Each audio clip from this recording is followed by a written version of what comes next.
Thank you once again for coming here, and we could think of no better way to close out this amazing, thought-provoking conference and these conversations we've had with all of you than to have our next speaker, who really does not need any introduction.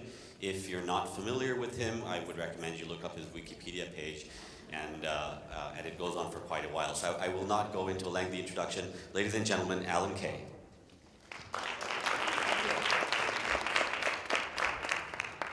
Great, that's the best introduction I've had in a long time. Because, you know, a long one doesn't help to talk.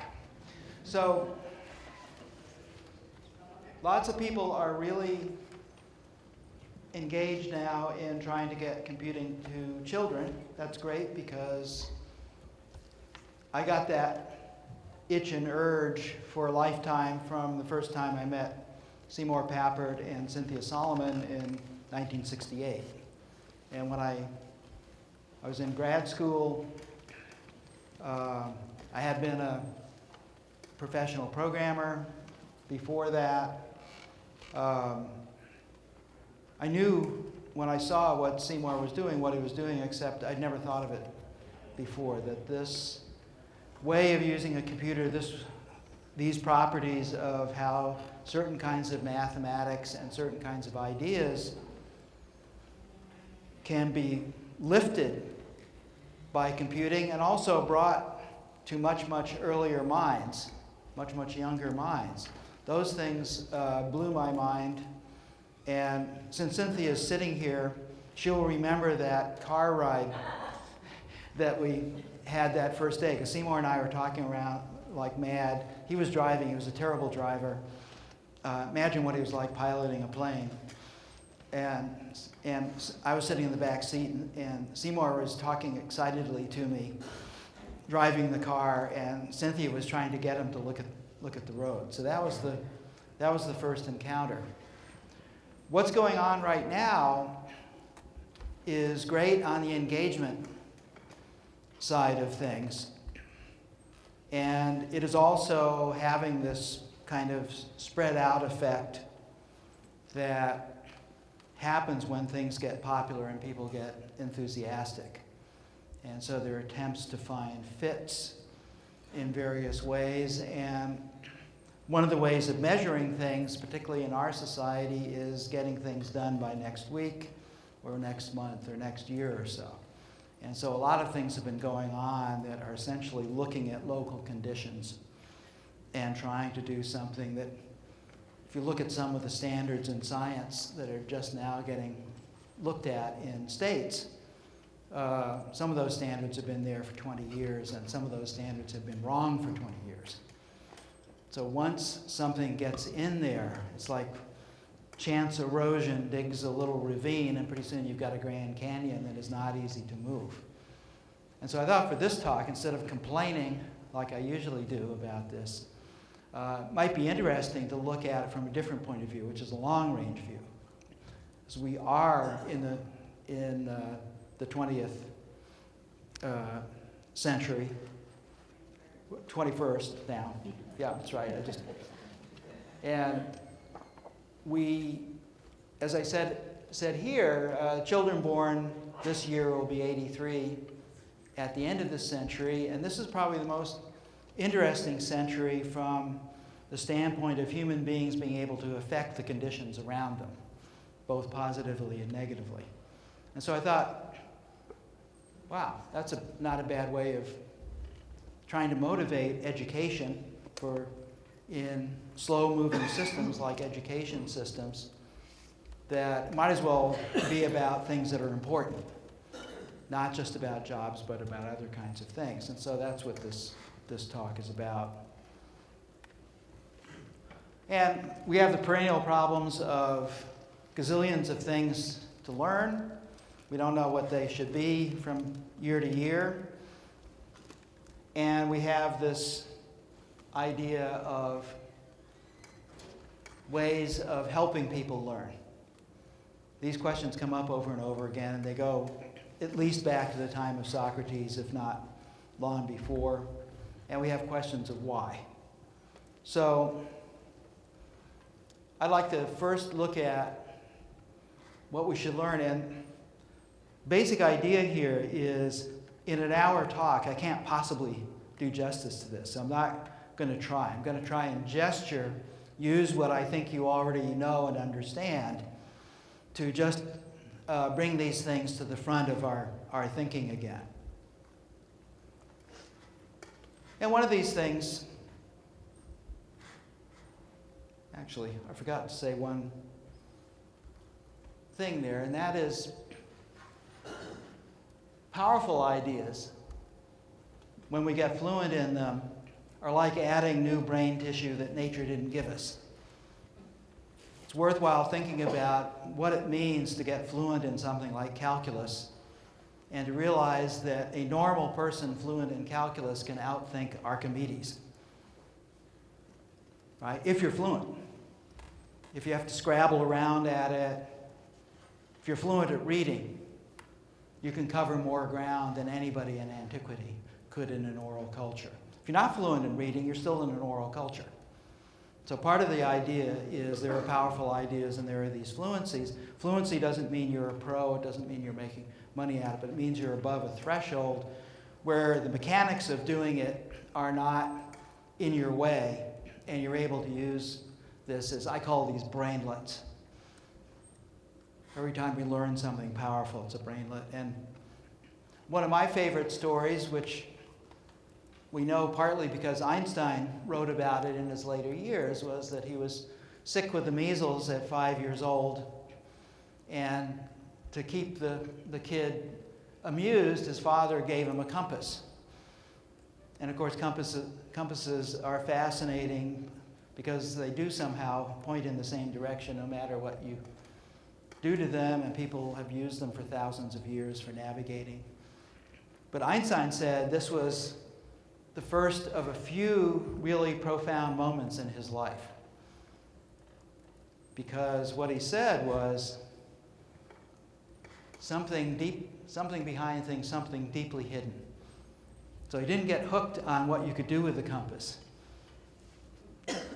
He was able to ignore, which most people can't, but he was able to ignore the thing that was right in front of him, essentially to look at the compass's shadow.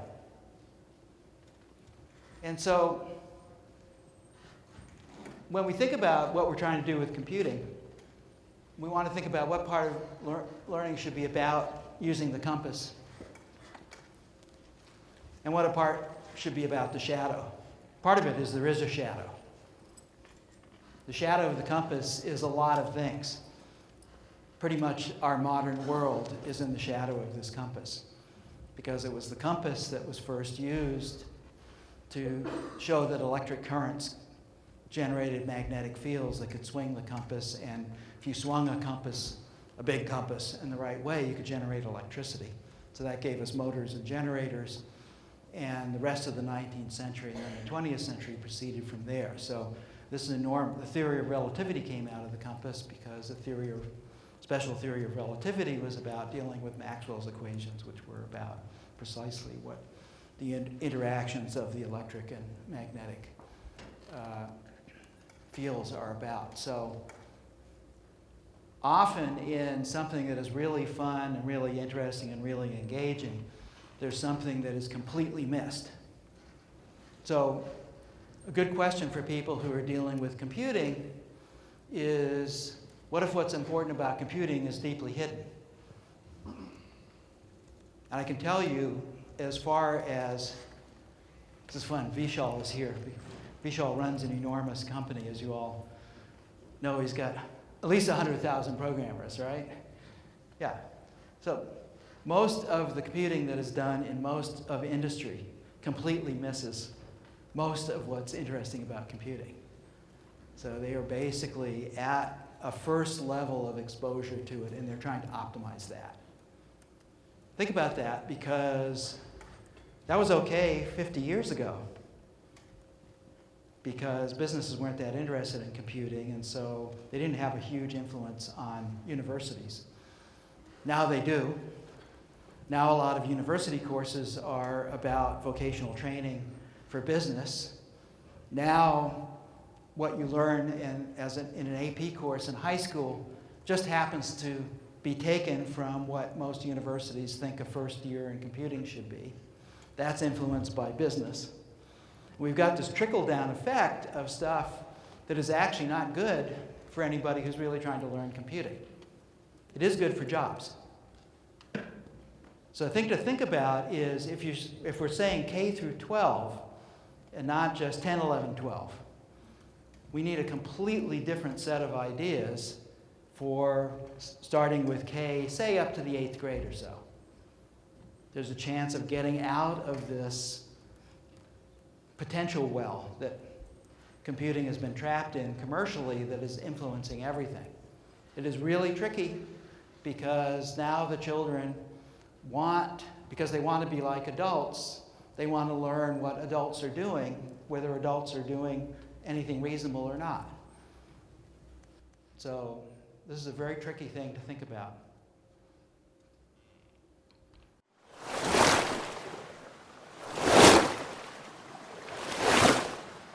So take a look at this. This guy knows that this truck could fall over and crush him, but he also knows there's a person in there.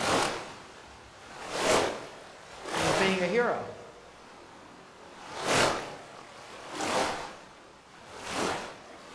Few percent of any group in situations like this will turn into heroes.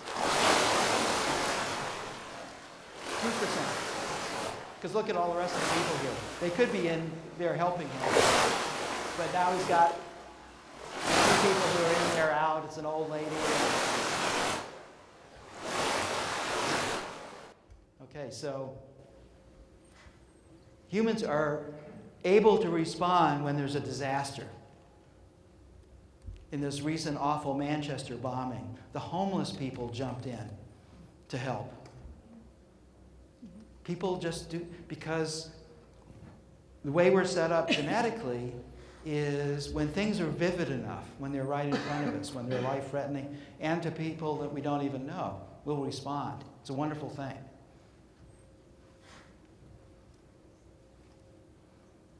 But we just can't get our imagination to be vivid enough to deal with things we aren't genetically set up for, especially slow changes, especially things that hardly ever happen. This is New Orleans after Katrina. Well, yeah, it was a hurricane.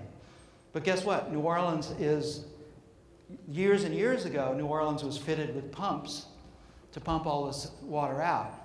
The only pumps that actually worked at all during the Katrina thing were the first ones put in 1912 by Baldwin Wood, one of my heroes.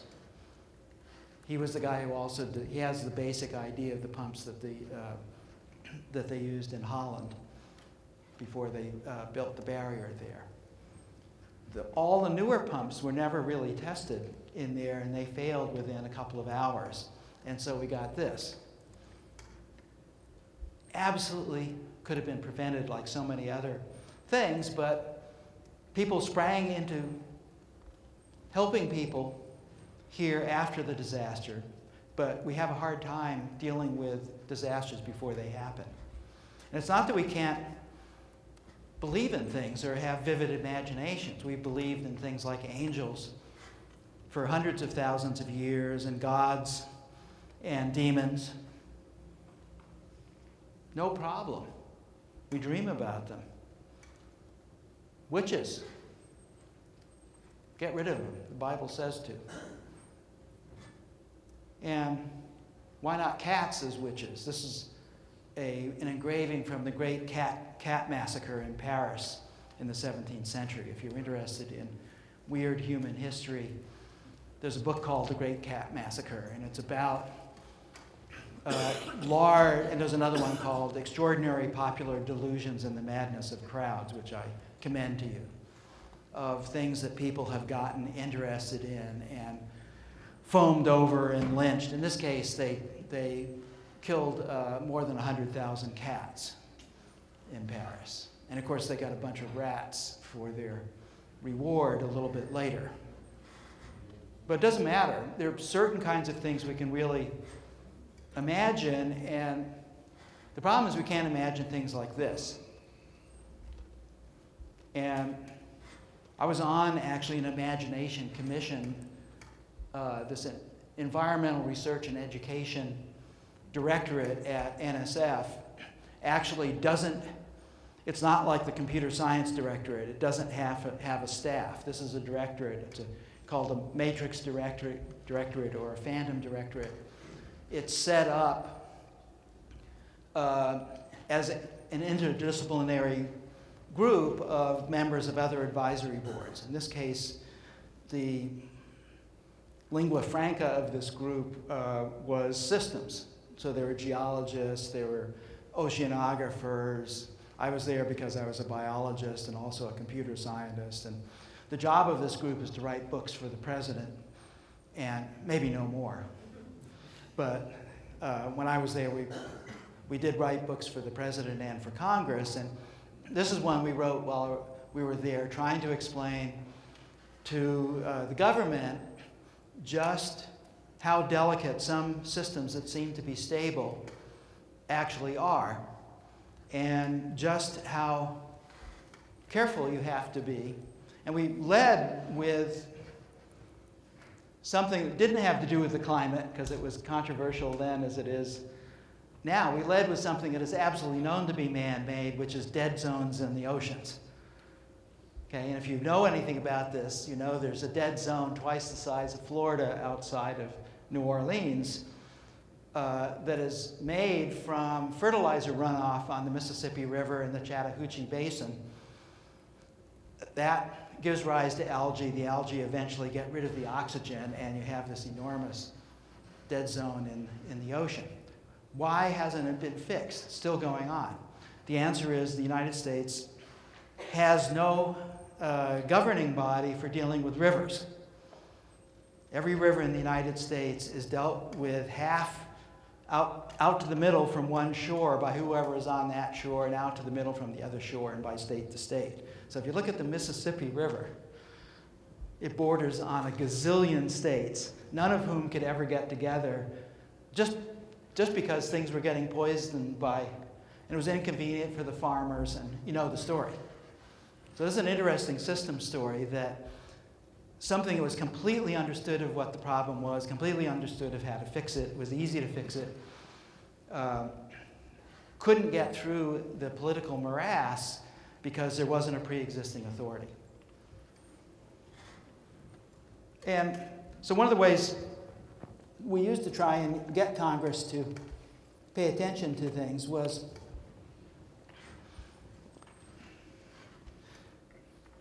and we'd say, look, you know, this seems to be stable. And look, if I poke it, it comes back, pretty resilient. Takes a lot of effort to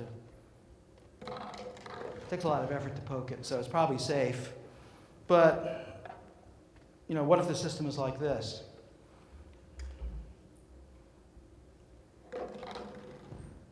Notice in both cases, once that thing topples, the amount of energy needed to get it to either of the previous equilibria is maybe 100 times or 1,000 times more than it took to topple it. Particularly if the toppling is harmonic. You don't need much energy to put one of these things over. So if you're going to teach your children something early and use computers, here's one. You can start off with this, and instead of worrying about some sorting algorithm, which is absolutely unimportant to learn, and it doesn't even have anything really much to do with computing. Really. Computing is about systems. It was only about sorting algorithms for a couple of years in the 50s. It's hung on because they're simple, you can do the thing, but it's completely irrelevant compared to what systems are, in particular systems that have feedback loops in them. This is one of the things that children absolutely have to learn, and they have to learn it early.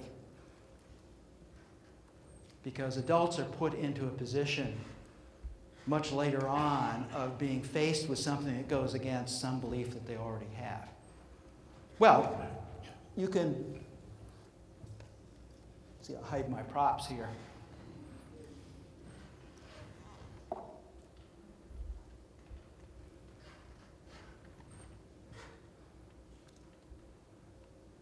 Yeah, so what about the Earth? Same deal. Comes back. Whoop. You wind up with one of these. Think about toppling the major systems of the planet.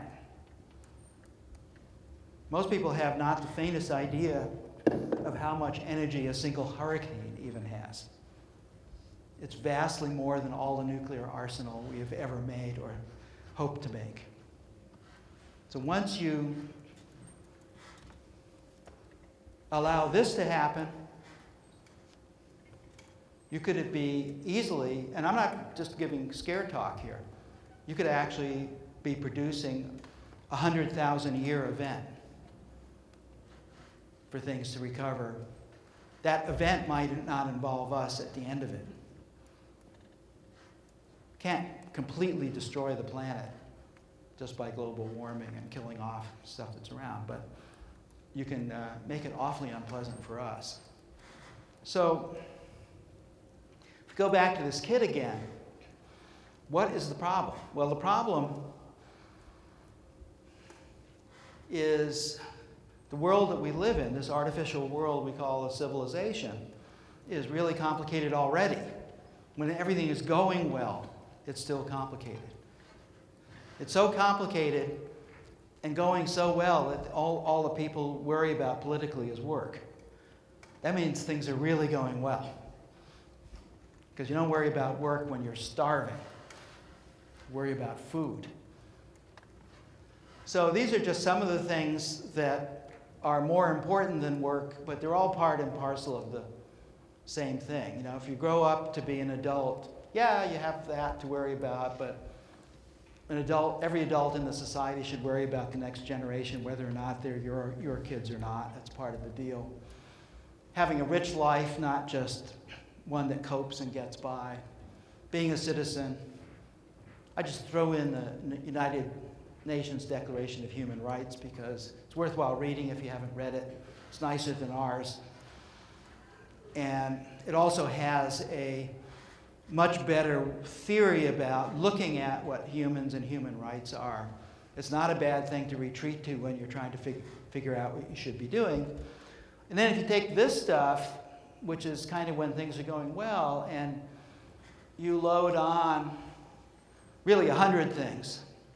I've just got 4 here that are in store in the 22nd century. The war and slavery and trafficking are going on right now.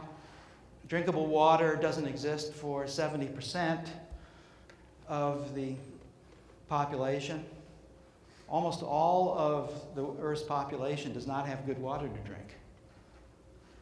You know, to me, that's a moral crime. That's outrageous.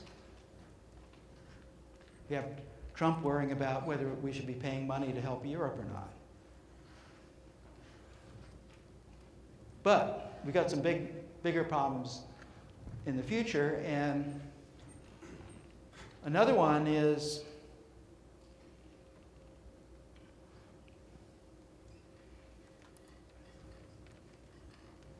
this one. I've just started looking into this again. This is the Kentucky lady who was here. Yeah, hi. So here's an interesting thing that I just got out of a book I read in the last week. And that is the urbanization in the world is at the rate of one larger New York area, or one larger LA area, this is LA, which is 16 million people every 2 months. One New York City every 2 months is the urbanization. And it was just a few years ago that the world went past the halfway point where more people are now living in cities, even in sub-Saharan Africa. So this is an immense problem because if you couple it with the other thing that's going on, which is urban decay, and every other kind of decay, like the entire American infrastructure is way overdue for an overhaul. This is a bill that we kept on putting on, amortizing to the future, hoping some future generation would pay for it. I'm not going to be the one to pay for it. figure I'll exit stage left sometime in the next 10 or 15 years, but you will be the ones to pay for it. Or you get this force against this force all over the world. So the Chinese are the only ones who actually have a plan. So they plan in the next 20 years to build 300 cities of more than 1 million people each. Think about that for a second. That's in the next 20 years building cities for the entire population of the United States. Because that's what their problem is. And our old friend Carl Sagan had this to say quite a few years ago, but it's completely appropriate. What the hell are we doing? Well, the problem is we can't imagine anything except the flood and anything except being a hero to jump in and save somebody out of a car. What we can't imagine is saving 7 billion people on a much bigger vehicle. Okay, so back to the baby. So part of this is because genetically we're set up for this. Every human being on Earth still has the genes from 100,000 years ago that recapitulate into what is called traditional culture. And anthropologists have studied these cultures for many years, and over the last 100 or more years, and have found about 300 things that are never absent from any of these cultures. Every culture has a language, every culture has stories, every culture has kinship, every culture has revenge. These are called human universals by the anthropologists. So they're things that we have genetic propensities to, and each culture supplies a different set of parameters for these universal categories. So a simple way of saying is humans are tuned to the visible, the small, the nearby, the quick, the soon, the few, the social, and to endure. We are not tuned to make progress. Progress was an invention of the 18th century. It was a radical idea. The word was originally pronounced progress, as in progression. The word progression existed before progress. So, and pretty much every invention of civilization has been something that tries to prop this up or to deal with it or to get around with, for instance, our propensity for revenge and vendetta. That's what the law was invented to do, the propensity for inequity, the propensities for being on a subsistence existence, and so forth. And of course, if you take the baby from 100,000 years ago or anywhere in the world and bring it up, say, in Paris, you're going to get a Frenchman or a French woman, because that is the way our genetics works. We automatically start glomming on to all the local parameters for these hundreds of things that our genes drive us to learn. So by the way, if you like Montessori, she was one of the 2 or 3 leading anthropologists in Italy at the time, as well as being the first woman MD. Anthropology was her hobby, but she was deep into it. And a Montessori school is an attempt to embed not this in the school, but the great ideas of the civilization that the kids are growing up into. Because you realize you can't teach epistemology in a classroom. It's even harder than trying to teach French in a classroom over here. Just take the kid to France. This is an old Seymour idea. Goes back to Montessori. And when Seymour talked about microworlds, what he meant was making something that not only was a little contained worldlet of ideas, but also something that the kid could respond environmentally to, not as a lesson, but as a place to live for a while. So these are great ideas. These ideas were used in inventing the graphical user interface at Park a long time ago. So here we are in the 21st century, and some of us are just finding out we live on a planet. Remember, we're local, so it takes some work here, and it's, if you like the internet for crazy cats and flat earthers, you can find both.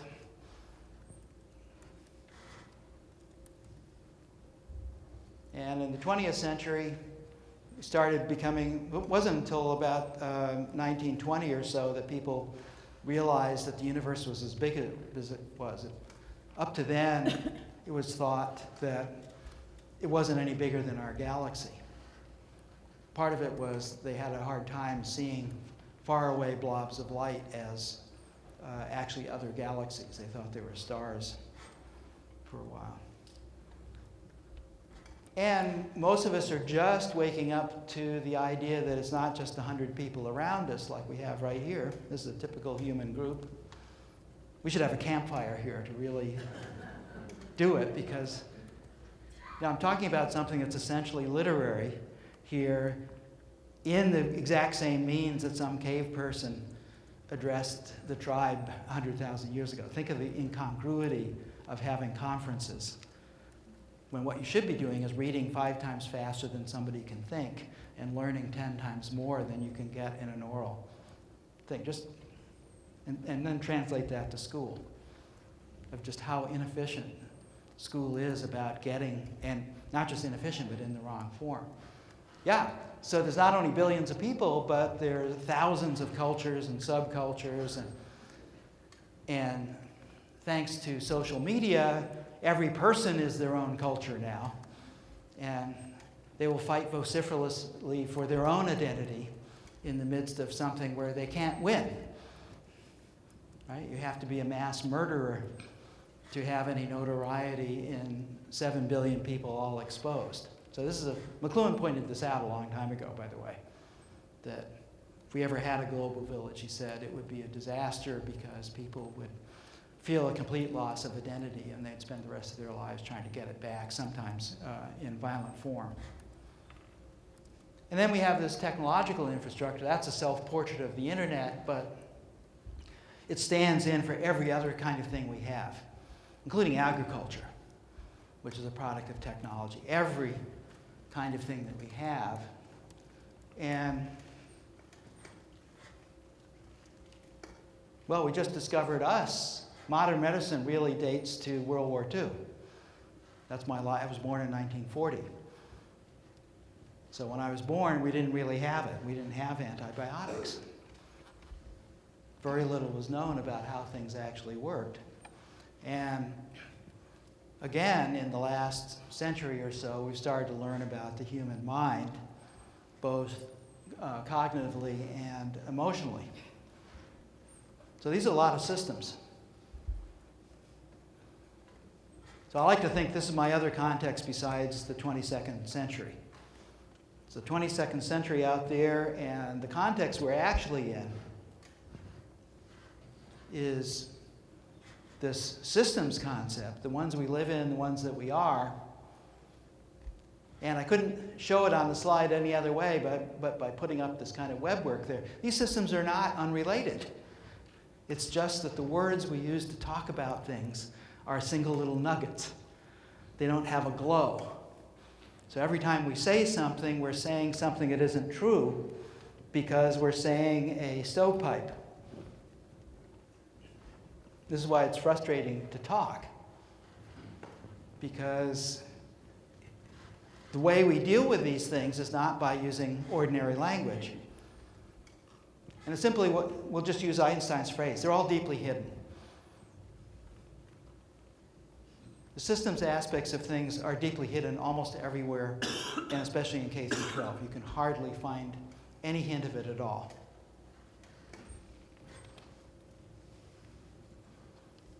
Okay, so the big shifts, I just reduced this down to 3 enormous important changes. First one was this 100,000 year one of basically thinking everything works because of angels. And this literally was in one of the main papers written in the 17th century. Bad timing, because Newton was also writing the Principia Mathematica at the same time. But the basic idea is that, you know, if the planets are going around in a circle, then centripetal force should force them out of orbit. So what's keeping them in orbit? And one of the papers literally said, well, there are angels on the other side of the planets beating their wings to keep the planet into the center. So this is a tough one to shake because it's the simplest explanation that our genetic minds can come up with.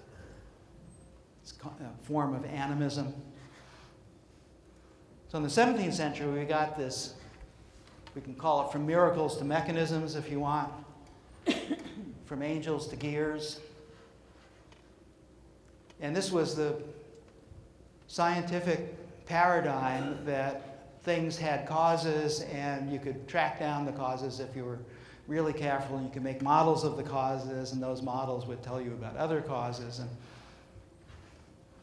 this change is probably the biggest, in my opinion, is the biggest epistemological shift in human history. Nothing compares with it. And if you want the book that has the greatest leap that has ever been made, it's Newton's Principia. But in the 20th century, we had something a lot looser and a lot bigger than gears, especially once biology started getting elucidated. Anybody know how many cells we have in our body?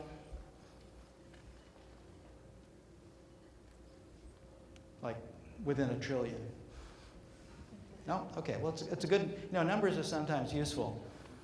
So it turns out, me walking around the stage here, there are 100,000 cells. I mean, 100 trillion cells. 100 trillion cells. Unfortunately, only 10 trillion of those have my DNA in them. Same with you. 90 trillion cells that don't have our DNA, what are they? Well, if you gather them all together, they're all the microorganisms in our body, and it make a slime ball about like this. Just loaded with, some of them are trying to eat you up, and some of them are trying to put you back together, and most of them don't give a damn. They're just along for the ride. So these systems work in a completely different way than gears. And we have to heed that for a variety of reasons, not just for general knowledge, but because for those of us who are interested in children at an early age, this is when you learn it or you don't. It's not that you can't learn a foreign language or to play classical piano at age 40. Most people don't. So for practical purposes, if you don't learn this stuff that is really difficult and really different early, you've got a problem. And by the way, if you look at what they call science, especially in the early grades, but even in grades 6 through 8, it is underwhelming, to say the least, to anybody who's a scientist. It's hardly recognizable. Everybody's having a good time. But the chances that the children are actually learning anything important about science are pretty darn low. And of course, this stuff, which has been around now for almost 100 years, maybe 80 years, isn't being touched. Here's the thing that's really important for you to understand. Today's computing is mired in gears. Why do I say that? Because the kind of coordination you have to do to call a procedure, to use it as a subpart, is gear-like. It is tightly meshed. It's carefully planned. And almost all computer programs have that tightly meshed aspect to them. However, the internet does not. The internet is the size it is, 10, 11 orders of magnitude in the number of nodes that it has, precisely because it is not like what computing was like in the 50s. Not at all. And probably the most important thing I can urge on you today is to try and understand that computing is not exactly what you think it is. Most computer people do not think the internet is a computational device because it works so much better than any computer program they've ever tried. Think about it. The internet doesn't break. An internet attack is not an attack on the internet. It has never been attacked because you can't attack it.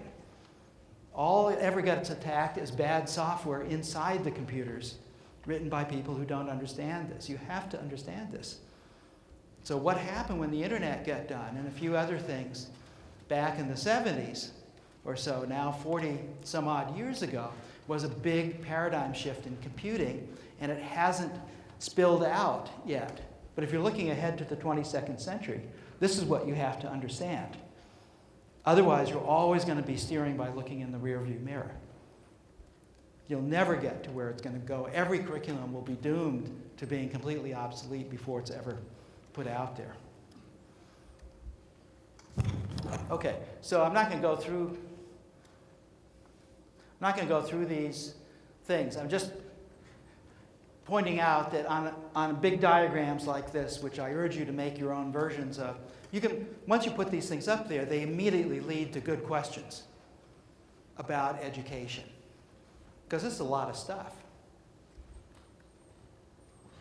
Like a pretty cool one is that, wow, if you tried to go after this as old disciplines like science and math and blah, blah, blah, blah, blah, you're screwed. But if you notice that every single one of them uses the language of systems to describe it, you could come up with a new integrated way of thinking about these STEM subjects. It wouldn't be STEM, it would be just S. And there's some great books. I'm just going to go through these. This book came out just last week. I got it, I read it over the weekend, and I just loved it so much. This is a guy at Santa Fe Institute. I just loved it so much that I thought about changing this entire talk and just doing it from this book. This is a magisterial book. It's written for the general public, and can't praise it too highly. It's just fabulous. And while we're on Santa Fe Institute, here's Stu Kaufman, an old friend of mine. This is really a crazy book, but if you want to, sometimes when you learn about things, it's helpful to learn crazy ideas about systems. This is a systems book, also written for the general public. Here's one of my favorite people who does get it. So Irene Lee, undergraduate degree in mathematics. She was associated with the Santa Fe Institute. But basically, she understood that it's not about computing per se, because science is the big idea. That's why people even tack science onto the end of computing, even though they don't mean it. It's cachet, right? It's like library science. But science is the big idea, and computing is the underpinning of the new modeling for ideas. That's what and Irene understood this. She's not the only one to understand it, but she's been tireless over the last 10 years or so of trying to make this happen. And right away, once you start thinking this way, you cannot use standard programming languages because you can't make systems from them. You have to use languages in which you can make systems that allow you to deal with things that happen. I'll just mention, Brett is pretty much my favorite young thinker on all this stuff. I think he's one of the most profound people we have around. This book some of you may have read. Very important. If you haven't read it, read it, because it's what he does here is he does what he calls expository fictions, meaning lies. Lies made for explaining something that's too complicated to explain. And the expository fiction he comes up with is just completely brilliant, and you can take it a long way before you get into dangerous areas on it. And what he decided was, what if we just took every mechanism in the brain that is there to respond quickly like a half second or less, somewhere in that ballpark. And they're all over the brain. They're there for, came about different times, evolution. You know, they just aren't a system, as he points out. But he called them System 1. He said, System 1 is not a system. It's just the name I'm using for this thing. And then I'm going to take everything else that does the thinking slowly. I'm going to call it System 2. So this is just complete bullshit, right? But what's great about it is just from staying with that and taking a look at what's actually going on, anybody who's interested in learning, anybody who's interested in teaching can learn an awful lot about really good approaches. In particular, to people who did not like rote learning when they're in school. Well, you were right. Because in rote learning, you don't learn you learn the notes but not the music. But the problem is, if you do the cognitive side only, which is a reaction to it, you completely lose. Because the cognitive, the slow thinking, is made out of different fast thinking things. And in order to get really good slow thinking going, you have to have something that is tough. It is rather like learning to play a classical musical instrument, where it's basically cognitive, it's basically emotional, but you have to have the chops. Or it's basically like reading. You have to get really skilled at reading before you forget your reading. And getting to that place in all of these areas is really tough. And with that, take a look at Frank Smith, who's written a lot about what literacy is, and he treats it in a nice, he treats it in a way that's nice for us. Because you expect him to talk about the English language, but he says, no, forget about the English language. It's really about ideas. Because literacy and the literature are there because there's something worthwhile reading and writing about. So we have to think about what the ideas are that we want to put forth all this effort. And we start finding representations. And those of you who know about the history of writing in a natural language, you'll know that most of the early efforts were, in fact, rather in story form, even for things that weren't stories. That's because they didn't know any other way of structuring discourse other than what had been used around the campfire. And it took quite a while. It was really the 17th century when people started to look at other ways of writing prose. Thomas Hobbes, for example, was one of the inventors of modern prose forms. And in between, you've got all this pondering and finding, and these things co-evolve over time. The representations help the ideas. The ideas that you get from there come back on the representations if you're lucky. Unless you have an academia. Because academias tend to freeze some convenient representation to teach. And they tend to stovepipe themselves off. So this was C.P. Snow's Two Cultures lecture you may have read about, where he took the literary culture in England to task for never learning math and science, despite the fact that most of the interesting ideas in the 20th century had mathematical and scientific content. And despite the fact that Newton's Principia had math and geometry and other things in it, and it's a work of great literature. So academia is one of the tougher barriers. And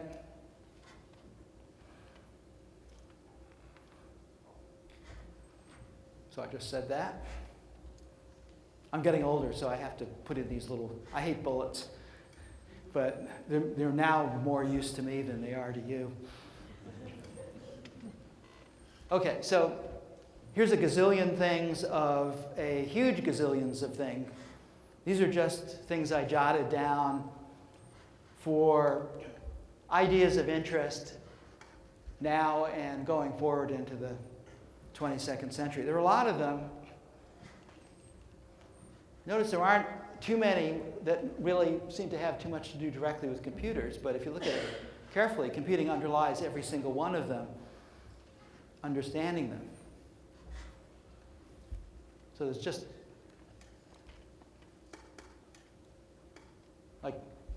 when I use this to criticize programming languages.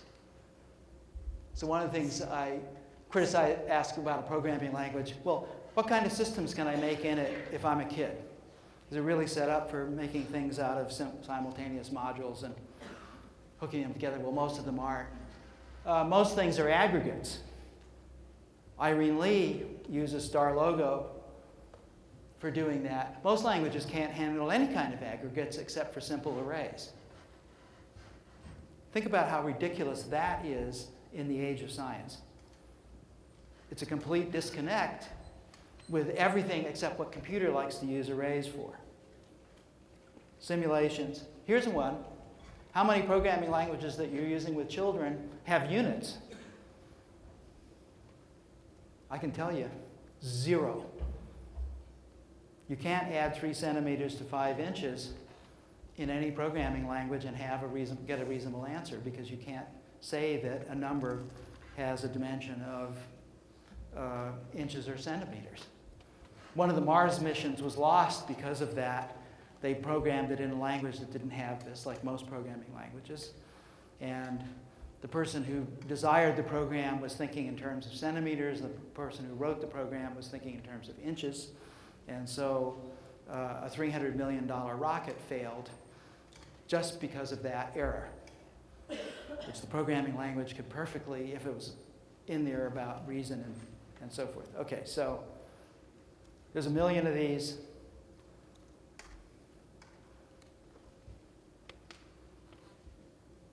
And they're not isolated things. Like we see Hamlet up there about humans, but humans are not really isolated from aggregates, from simulation, from systems, from any of these things. And if you're introduced to tiny little ideas in stovepipes, and it's up to you, the student, particularly if you're a young student, to make sense of them between the stovepipes, you're in real trouble. If you don't have a friendly adult who actually can steer you through this morass, you're going to be trapped in a world of non-meaning. So the meaning here, somebody said something that sounded good, is it should be fun and should relate to the kid's life. No.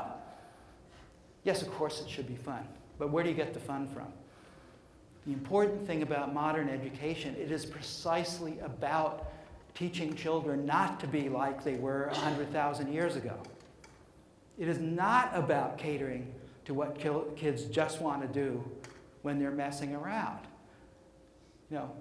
We don't want to torture them, but the whole point of civilization is to learn things that are stronger than what we naturally grow up with. So of course this stuff is tough. The real question is, what makes tough fun? Hard fun, Seymour used to call it. What makes hard fun? Well, it is fun, especially if a bunch of people are doing things together. So the ideas here are basic. It's about science. This is Irene Lee's rap. And what's the problem? Sound? Welcome to Science Wars, Chemistry, Bio, Physics, Mathematical, which field is best? I understand the force and energy, quantum mechanics and relativity. My field is pure and they rely on me. I see the universe like nobody. You may have made fun of me in high school for being awkward and following the rules. Now I've got lasers. Wow, that's really cool. May the mass times acceleration be with you. Atoms, entropy, dark matter, string theory. If you want to feel a bond, then I can give you a good reaction. The elements that make up life are my essence. Okay, if I had time, I'd let this is so great, it's on YouTube. It's called Physics Wars. And yeah, so what's great about science is mature enough so it can see what's funny about itself. I'm not sure that computing has actually got to that point yet. It's still taking itself very, very seriously.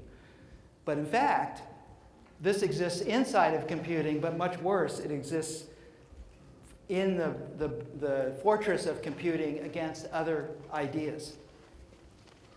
There's a resistance, for instance, to teaching science with computing, because a lot of the people who are pure computer people, they want to have computing be an essential subject in a high school. That's what they should be asking for. Don't ask for it as a separate subject. What you want is to have the children learn knowledge. Don't worry about what you want. It's really about the children. So let's take a look at this idea. Here's the problem. When people look to see what percentage of the population is naturally autodidactic, and this means not dabbling in something for one's own amusement. Everybody is kind of autodidactic. And of course, we all have to do our own learning. In the end, the learning is actually done by us. But being an autodidact is a person who can ferociously take charge and match themselves up to the kinds of learning, or better, that you would get, say, in a good high school or a good college. And maybe 5 to 10% of humans are that. So not a lot.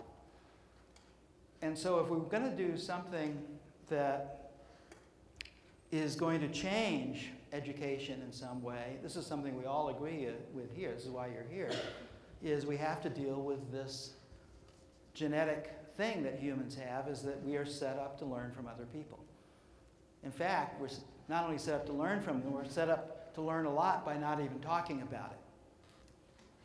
Because in traditional societies, we just grow up in a culture, and that is our reality. That is what we learn. We don't have to go to school for most things.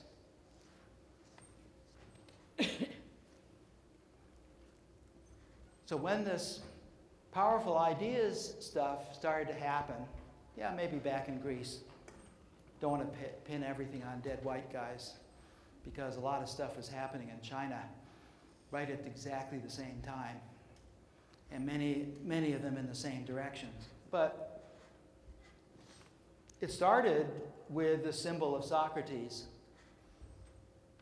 And the thing right away is, when you have a great teacher, and we've all had at least one, right? Has anybody not ever had a good teacher? A great teacher?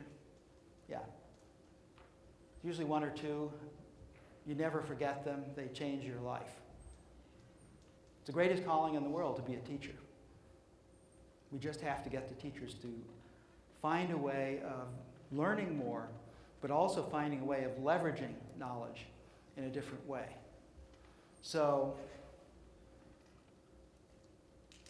yeah, when we have a problem, particularly if you happen to be on that side of the world, let's invent a technology to help. How about writing? And the cool thing about writing is you can get some of Socrates in there. In fact, Plato was able to get enough of Socrates in there that we still remember both of them and remember a lot of the ideas. Think about that. So writing transcends time and space. And if you know your Greek letters, anybody see what the title of that piece of writing is? There.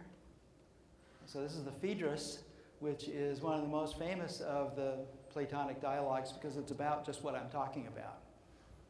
This is not as it was in Greece. This was a copy done about 2,000 years ago or so. Yeah. And once you have writing, you can just get a couple of intelligent people and the writings together, and all of a sudden, you've got something that's above threshold. That's a fantastic invention, except not enough books. But can we invent a technology to help? Sure. How about the printing press? And if you like history, Most people think the Industrial Revolution happened in the 18th century, but if you think about what the Industrial Revolution was, the printing press was the very first invention of the Industrial Revolution. The Industrial Revolution is making copies of things very inexpensively. And what you got there is two things. You got the teacher and the students and the book, but once you can make a gazillion books, you got something even better. You got the autodidacts in the room. So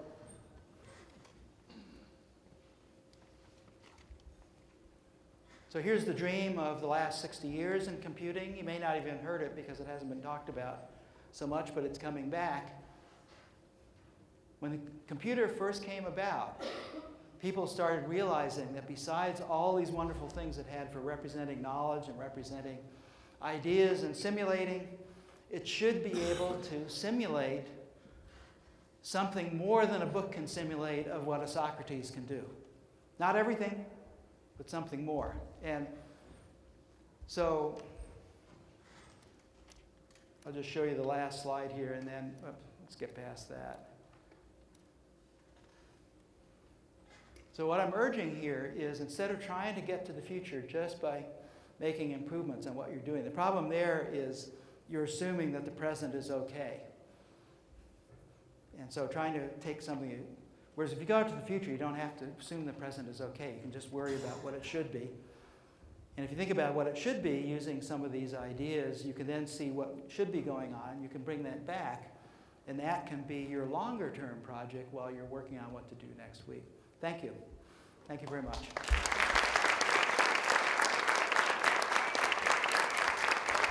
Thank you. So I think there's, I get asked to, of course I always talk to the time given, but anybody, any questions about? Sure.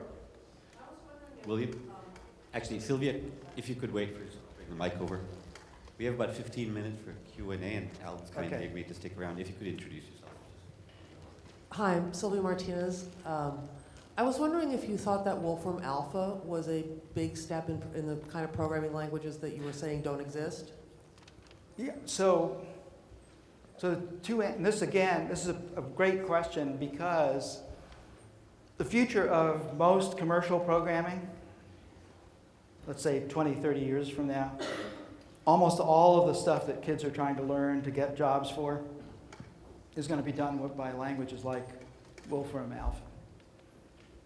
And the reason is because the sort of TurboTax for large-scale programming on relatively generic problems that are relatively understood. And so for pedagogy, it's exactly the opposite, because what you're giving the child is a servant who already knows the answer. Right? And so if you think of the problems the aristocracy has growing up with servants, particularly if they hired smart Greeks who knew all the answers. This is part of what did the Romans in.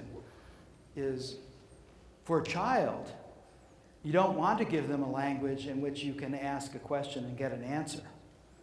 So if you made Wolfram Alpha be like Socrates, where when you asked it a question, the system would come back with a question that would start getting the kid thinking about it, then it would be good pedagogically. But if it comes back with the answer, it couldn't be worse. Kind of like, the misunderstanding people had about SimCity, which got every educational award. It was one of the worst things ever done for education, because you couldn't examine the model it used, and you couldn't change the model it used. I got after Maxis a lot about that. The educators didn't care because the kids liked it. They did things. But look, you can't learn about a city if the only recourse your simulation has to crime rate is, the only way you can stave off crime rate is build more police stations. Come on. That was built into SimCity, and you could not change it, you could not find it. And so we have to make the distinction between, if you're learning a musical instrument, you have to do things that are hard. And the pedagogy there is to help you do those hard things. if you're trying to accomplish a goal in business, what you're trying to do is accomplish the goal. And these are just completely two different things. The one good thing about Wolfram Alpha, which... Yeah, Wolfram... Yeah, well, you're thinking Mathematica. No? Yeah, well, I think I've seen, but isn't it the thing that you can ask it? No, you don't ask it in program. Okay, It's really, you should look I'll look at it. I'll look at it. And if I know Wolfram at all, it does have units. I bet you can add 3 centimeters to 5 inches in it. Yeah, so I'll look at it. Thank you very much for that. So my name is Patricia Ordóñez from the University of Puerto Rico. My question to you, I kind of was shocked because I think of you as the first person who created an object-oriented programming language, right? Success has 1,000 fathers and failure is an orphan. Oh. You ever heard that saying? Oh, yes. Yeah, so But I guess I was early. You were early. But one of the things I love about object-oriented programming is that you create units, right? And then you can translate from, or do the translation between the units. And so to hear you say that you want units to be implemented into a programming language kind of, to me, takes away the beauty of what I see with object-oriented programming. Yeah, so that is an extremely good question. Because, yeah, when we first did Smalltalk, one of the first things we did was to see how far you could go just using objects and making it do the coercions between one scale of dimensions and another. And unless I'm completely mistaken, there's a level where this is actually worthwhile. Like it's worthwhile using an object-oriented language to make complex numbers and to do other kinds of things in the number sphere. Most of the languages do a terrible job going from one form of number to another, and many of the so-called object-oriented languages, the numbers aren't objects. For instance, they aren't in Java or I think JavaScript either. So there isn't a class for those numbers. You can't go and look to see what's there. You can't really add things to them. So yeah, if you go deeper into the dimensions thing, like what you need for science, it actually is a parallel to. Dimensions are to the physical world what a type theory is to type languages. In other words, they give meaning. It's a way of giving meaning, and objects are a way of putting types on things. But I would not try and get a third grader to extend an object-oriented language to put in dimensions. And I absolutely want a third grader, just like I wouldn't try to get them to write the graphics system. Later on, I like them to open the hood and see that the graphics system is written in the same language that they wrote. I like them to open the hood and see that the dimension system is written in the same thing. But it's a question of what do you want to learn and when do you need to learn it. Learning the idea of dimensions is much more important than learning how to implement them. So you spread them out that way. Conversely, most of the standards in fractions are given to the children before they can actually derive those relationships, and there is where it really makes things confusing, and to teachers. So I once went around and talked to teachers at 14 schools and 5th grade teachers, and I asked, one of the questions I asked was, when did you check out of mathematics? When did you decide mathematics wasn't for you? And 80% of the answers were invert and multiply for dividing one fraction by another. And you get it in 5th grade, and if you got it in 8th grade, it's trivial because you've had just a little bit of algebra, and you can just derive it. You don't even have to know it. You just set it up and simplify it, and it simplifies to invert and multiply. But instead, in 5th grade, the kids are given a rule that they can't see the reason for. And if you think about fractions, the worst one, which nobody complains about, is multiplying one fraction by another. Multiply the top and by the bottom. Nobody kicks about that because it looks reasonable.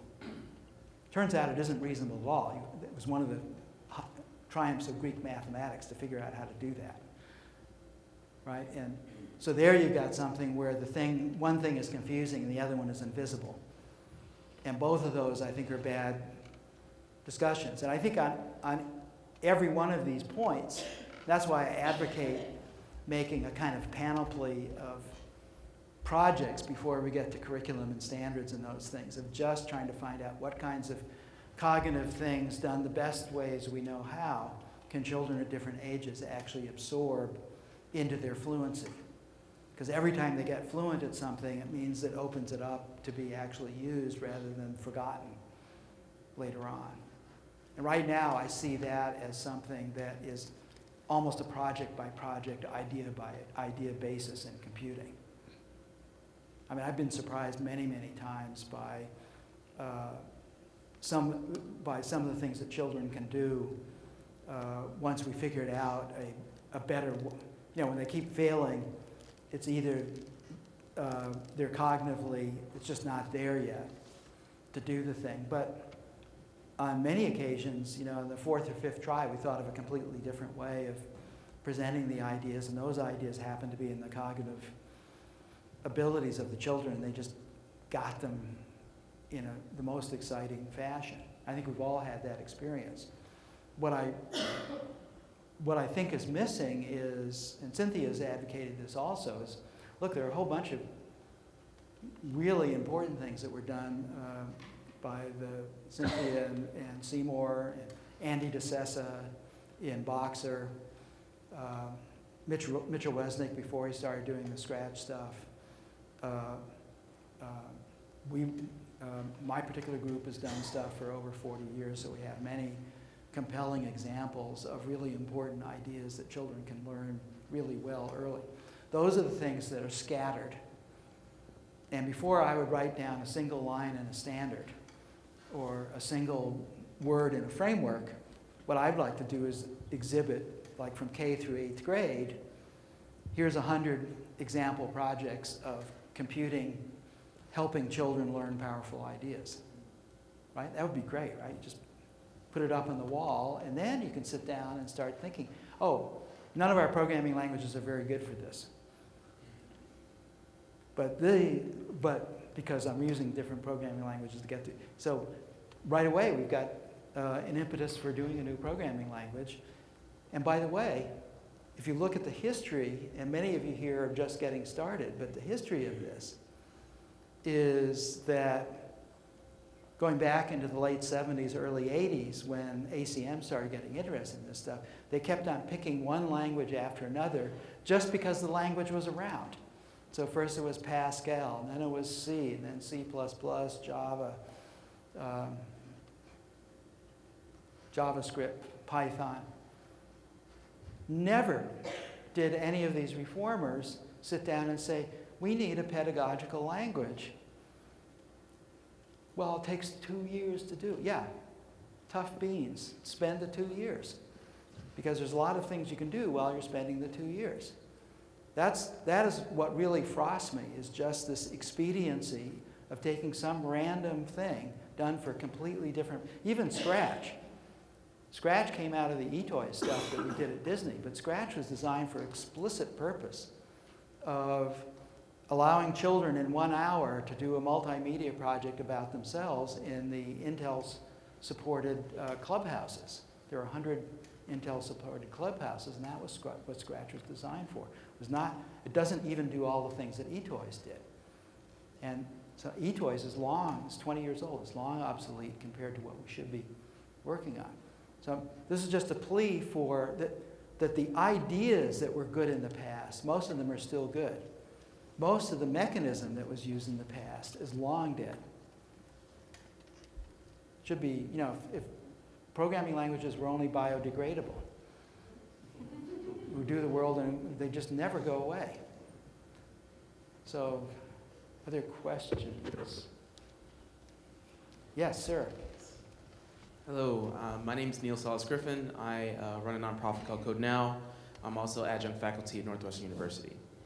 My question is related to your comments around cities and systems. And I was curious to know, how might someone in a position of influence or even leadership at the city level, particularly in the United States, help invent the future? Well, so this scale book by Jeffrey West, one of the things that's great about this guy's a physicist, so he got sucked into this stuff the way people and honest scientists often do. You know, he got hooked by complexity, and that most interesting complexities need mathematics that classical mathematics can't supply. So computers come in and you start looking at this stuff. And his special interest in this book, a large part of the middle part of the book, is about cities. And this is not a new idea, but one of the great curriculums in K through 8 is the city building curriculum of Doreen Nelson. And if you haven't seen it, you should look at it. Doreen is Frank Gehry's sister. She knows a lot about architecture and stuff. And this is a real systems curriculum, serious systems curriculum. And I've seen it implemented in the best possible way as early as 3rd grade. It is absolutely exemplary. You know, it takes months to do. It's done without computers. It's done with models. You need a lot of space to do it. But it's an example of what is it that the children need to pay attention to, what is it they need to find out, how do they need to organize. It has political parts of it, because a real city is also a political organization, and if you're going to improve things.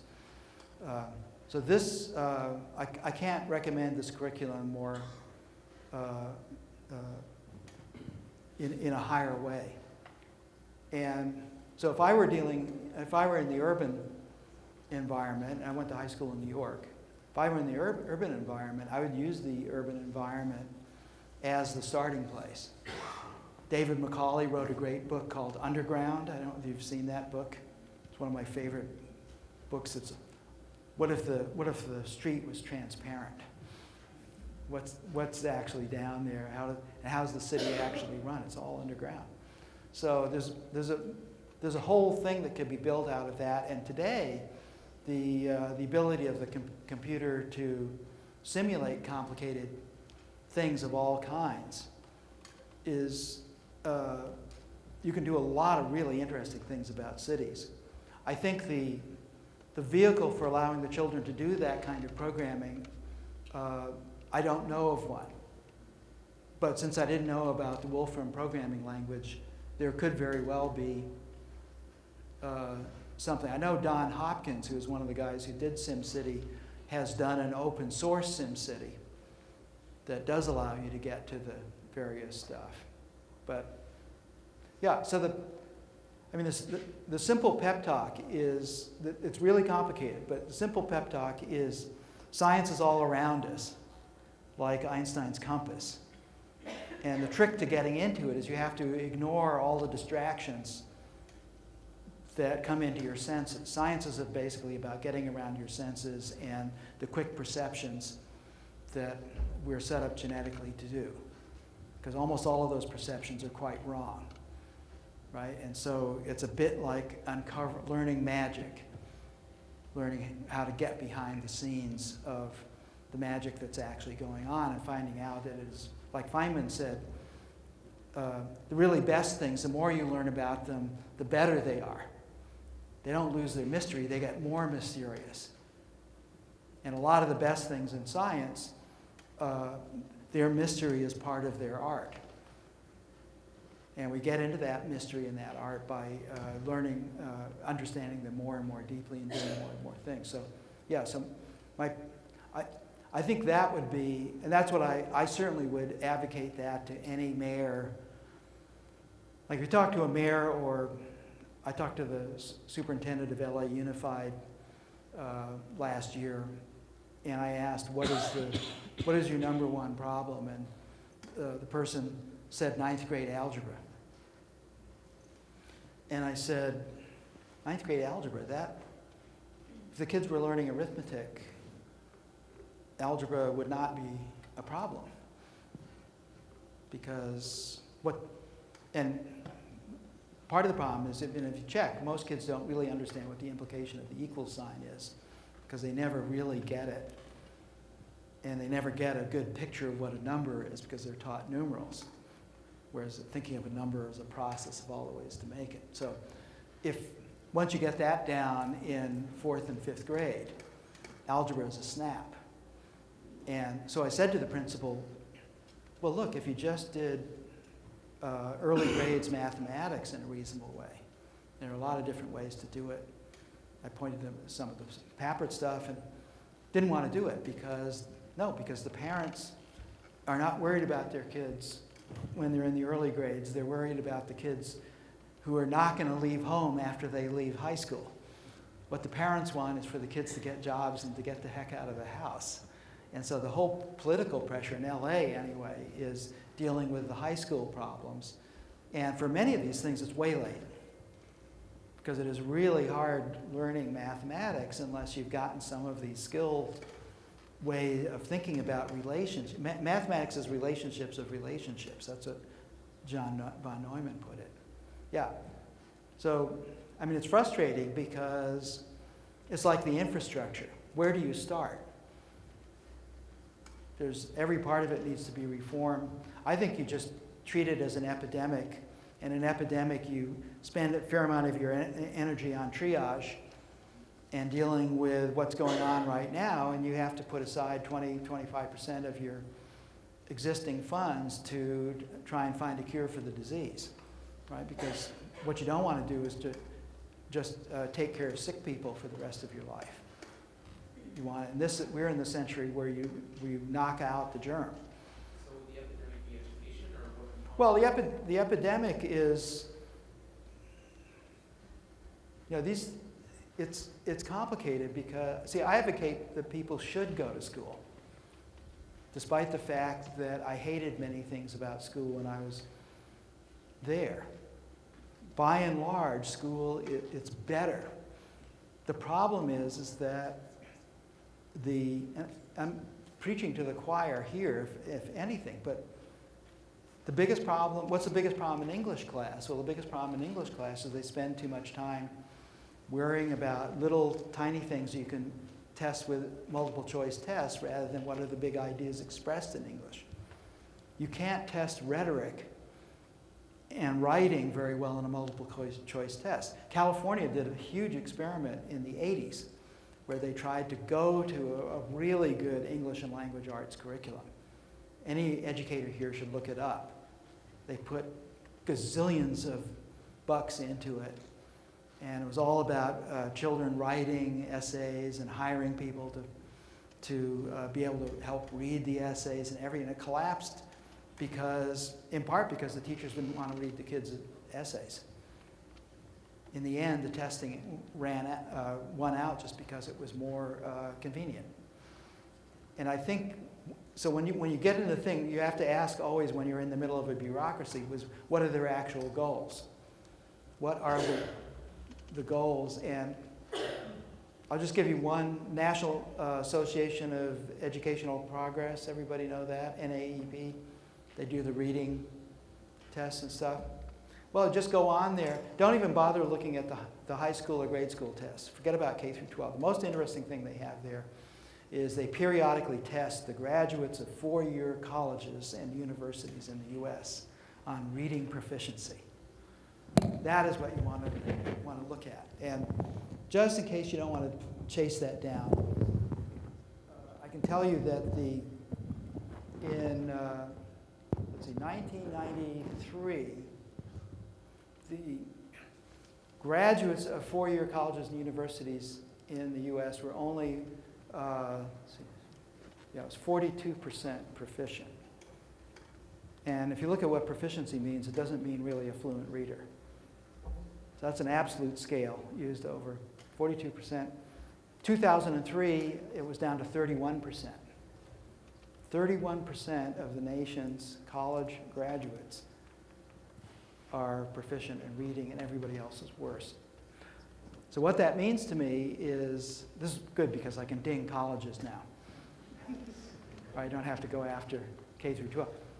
What it means to me is the U.S. colleges and universities are selling degrees, and they absolutely don't have any academic integrity anymore. They would absolutely not, any institution with academic integrity would not allow people to get a degree and not be able to read. Period. It's that simple. So that is a simple one. You don't have, it's so glaring, it's so shocking that but it indicates something that's bad through the whole chain. I don't like the influence of business on universities like I'm on the adjunct faculty at UCLA, mainly for students. But I'm shocked that UCLA is one of the top 10 places in the country, and their introduction to programming course is still C++. What? There's never a good reason to have C++ be the first course in a university. Vocational training, maybe. But Stanford turned itself into a Java school when Java came out, much to the distress of the faculty there. But the provost wanted it because they could sell more seats. So we have to realize that at the university level, the universities turned themselves into businesses, partly as a result of the baby boom. And there's a good book if you're interested in following it up. It's called Imposters in the Temple, written by a Stanford professor. Imposters in the Temple. Yeah. So these are systems problems, right? Because everything is intertwined, and you start pulling on something, and what seemed to be a simple problem is attached to a 50,000-ton weight that's some other bureaucracy that's interested in some other thing. So I'm not saying any of this is easy. And the simplest thing to do is to stand up here and complain about it. But I believe the simplest way out of these things is just take care of the kids that are in high school as best as possible, but take this 83 years to the end of the century seriously. The kids born this year, we got 5 years to figure out what they should be really doing in first grade, and that is what educators should absolutely be spending their time in. You just do a grade a year. And of course it's going to be difficult and probably won't work because it's against almost everybody's feeling of already being in a pretty good place. I spent years trying to talk the NCTM, National Council of Teacher of Mathematics, into the simplest idea, which is combining math and science hours in California. So you get a 2-hour thing every day, and you could teach math and science together as aspects of each other. No way. They had their territory nailed out there, and I spent years in Sacramento trying to make something happen there. So, it's difficult. The cool thing about being a teacher, even though you're not supported the way you should be, but the cool thing about being a teacher is you're in there and you've got the class there, and until they bring the thought police in on you, which could happen, right? But until they bring the thought police in on you, if you've done your homework on the subjects you want to teach them, you can make an enormous difference that nobody can wipe out. That to me that's the big message. The people who really believe in this stuff are doing it in spite of the bullshit. And the only thing that counts is just changing a child's mind whenever you can get them to see that shadow of the compass instead of the compass, you've done your job. So that's a good time to quit, right? Perfect. Thanks Great. so much, Thank you. Alan.